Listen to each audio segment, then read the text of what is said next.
이 이야기는 며칠 전에 저희 집에 놀러온 친한 동호회 동생에게서 들은 것입니다. 며칠 전에 신재라는 동생이 서울에 일이 있어서 저희 집에서 하루 묵어가기로 한 적이 있었습니다. 그런데 동호회의 다른 동생 메딕에게서 연락이 왔습니다. 형님, 저 메딕입니다. 그래. 바쁘다더니 웬일이고? 형님, 오늘 신재 만나기로 하셨다면서요. 금마 서울에서 볼 일이 딱 해서 하루 재워주기로 했다. 아, 예.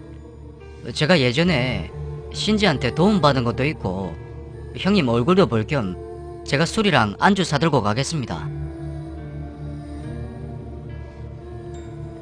그렇게 저는 동생들과 함께 집에 모여서 술을 마셨습니다.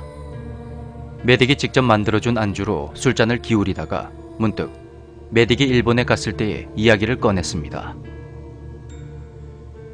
평소 일본 여행을 자주 가는 메딕이 한 번은 군마현에 있는 일본인 친구 집에 갔었다고 합니다. 메딕의 취미 중 하나가 레이싱인데 그때도 사람들과 모여서 한밤중에 하로나 산을 달리기로 했다더군요.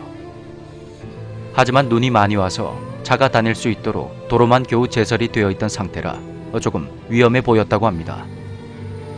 그래서 사람들은 근처 신사로 가서 아무 탈 없이 돌아오게 해주십사 하고 기도를 올렸답니다.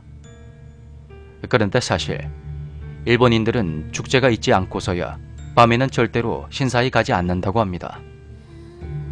밤에 신사에 간다는 건 신의 노여움을 산다는 인식 때문이었죠. 특히 신들이 가장 활발하게 활동하는 새벽 1시에서 3시 사이에 신사에 발을 들이게 되면 신이 놀라고 화가 나서 반드시 좋지 않은 일이 생긴다더군요. 하지만 그걸 대수롭지 않게 여겼던 사람들은 신사에서 기도를 하고 질주를 시작했습니다. 그런데 가는 도중 차 한 대가 펑크가 나서 급제동을 하더니 선도 차량이 갑자기 미끄러지면서 눈을 쌓아둔 곳에 부딪혔다고 합니다. 그런 큰 사고에도 다행히 다친 사람은 아무도 없었고 사람들은 신이 도우셨다면서 신사의 기도를 올렸던 알 수 없는 신께 감사 인사를 했다고 합니다. 그로부터 며칠 후 메딕은 신사를 구경하고 싶어서 유명한 곳을 찾아가게 됩니다.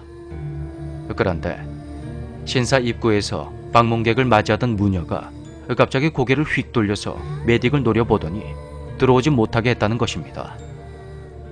이유인즉슨 메딕의 기가 너무 세서 신사에 들어오면 신이 놀라서 해코지를 할 수도 있다는 거였죠. 메딕은 또 다른 신사에서도 출입을 거절당했다고 합니다. 또 다른 신사의 무녀는 메딕이 기가 세서 신을 보게 되거나 갑자기 이상한 일이 생길 수도 있고 크게 아플 수도 있다고 했답니다.